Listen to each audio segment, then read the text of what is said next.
Hi, I'm Nick, and welcome to my series on enjoying wine. I think that quite often the wine that you enjoy is more influenced by how you feel, the people you're with, what kind of day you're having, than many other factors. And if you're drinking something that you really like, with people you like, and it's a good day, then it's probably going to be a great wine. Many people think that wine tasting is either some sort of shenanigans or it's beyond the average drinker. While there is a fair amount of nonsense spoken about wine, there are many highly skilled people who can help you to pick another wine that you might like, and anyone can do it. So look, here's my left and right shark. I've got some mint and I've got some dill. And, they're doing all their things. If you can tell the difference in aroma between mint and dill, then you can spot a whole range of flavor in wine. Thanks, guys. We'll come back to you later. So why would you do this?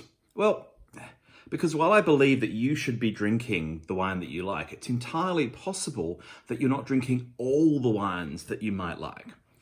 And in this series of videos, I want to explain some basic facts about how wine is made, wine itself, then show you how you can get more out of wine tasting, how to work with wine reviews, why you should never be afraid to ask questions in a restaurant. And this is all working towards my big goal, and this is something I feel very passionate about. You should be drinking what you like and finding new wine experiences to like.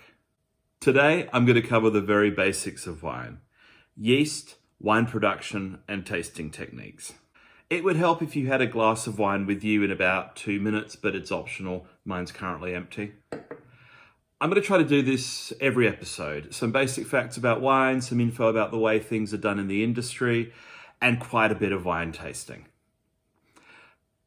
So wine facts to start. Why do we even have wine? Well, it's all because of yeast. These single-celled microorganisms have been with us for hundreds of millions of years, and we've been using them as humans for baking our alcohol for about 4,000 years. The yeast that we've domesticated has two really big advantages. First is they don't need sunlight to grow. And the second is that certain yeast species will happily ferment sugar even in the presence of oxygen. This last advantage means that yeast growing on the skin of a grape will start turning the grape juice into wine the moment they get the chance to get through the skin. You can just picture it, can't you? You've got some shepherd and they're wandering over a hill and they find all of their flock staggering or passed out. And he stoops to take a handful from this waterhole where fermented fruit has turned the water into wine. And he passes out. Bang! The next day he has a big headache and a brilliant business idea, not to mention some really well marinated lamb. So yeast is a happy little fungal friend who eats sugar and, produces alcohol. And we use this in winemaking. To be honest, a lot of winemaking is more about controlling fermentation than initiating fermentation. We'll come back to that later in more detail. So let's actually talk about some winemaking now. Let's start with the grapes in the vineyard. We bring them in, we crush them, breaking the skins open to get that juice flowing.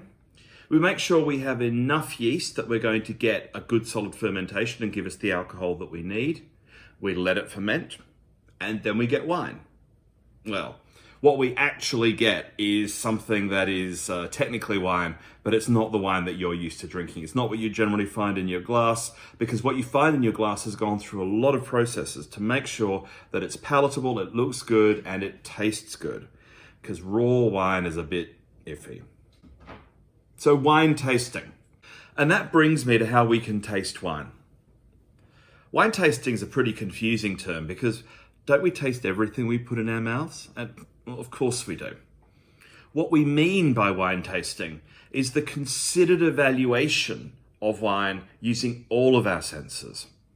Wine tasting includes looking at wine, smelling wine, tasting wine, thinking about how the wine feels in your mouth and how long it lingers with you. It's an overall evaluation, not just a taste. So I'm going to evaluate a glass of wine, and I'm going to pour one right now. Ooh, live action. Here we go. Fresh. It's probably worth mentioning, I don't take any sponsorship or anything. If I'm drinking something, I brought it into the house because I like it. If I talk about something, I don't get any kickback. I just like it. So there you go. So let's start actually doing a tasting. First things first, I'm going to pick up the wine and I'm going to look at it. What sort of color is it? Is it clear or is it cloudy? Is it showing signs that something went wrong in the storage or that the wine is old? Does it have anything floating on it or in it? Having done that, I'm going to swirl the wine.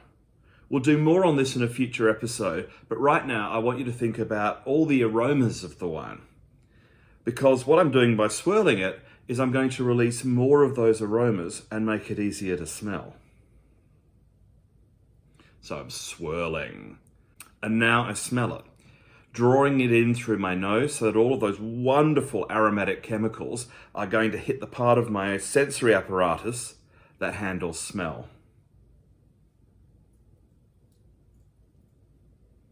And while that smell is there, I taste.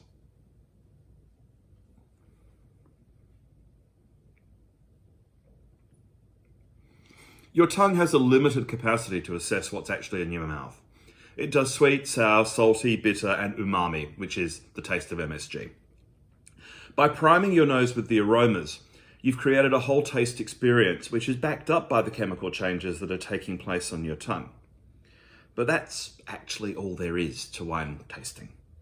You look, you swirl, you sniff, you sip, and you reflect. Now we can get all fancy and aerate the mouthful of wine, and I often do, but we're going to leave that to another episode. So now I've got some homework for you. I'm not going to hit you with flavors and aromas this time. All I'd like you to do is to try this approach to tasting with any wine that you have in the house. Pour out 1 centimeter or so into anything that vaguely resembles a wine glass.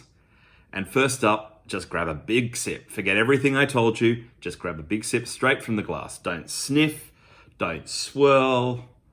Just get straight into it. Swallow it. You're going to get your usual experience of, hey, that's wine. That's what's going to happen. Now, let's wait a minute or so. Put the glass down, have a drink of water, wait another minute, let your palate clear. And then try the look, swirl, sniff, sip approach. Now, I'm not a gambling man, but I'm pretty confident that the wine will just open up inside your nose and mouth. You're going to taste and experience a lot more. And that's what I'm after.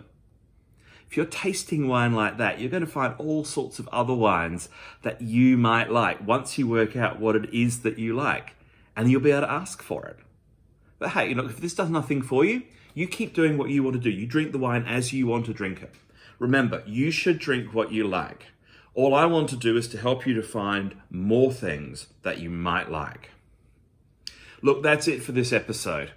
In the next episode, I'm going to talk about, well, what am I going to talk about? I'm going to talk about why we rate wine and how we rate wine to show you why it can be so confusing to work out which wines you might want to buy. And the episode after that, I'm going to show you the result of analyzing 130,000 wine reviews. Why am I doing that? To show you that there's an absolute mountain of great wine out there that is much, much cheaper than you might think. So hang on for that one. Well, it looks like I've actually been given the time, so if you'll excuse me, my co-host and I, we have to have a glass of wine. Salut! Well, thank you very much for watching. Please remember that wine is best enjoyed in moderation. We're all a little stressed right now, but if you think you need help or someone to talk to, maybe put down the wine glass and get in touch with one of these great groups of people who are on the screen right now. Look after yourself, stay well, and I'll see you next time.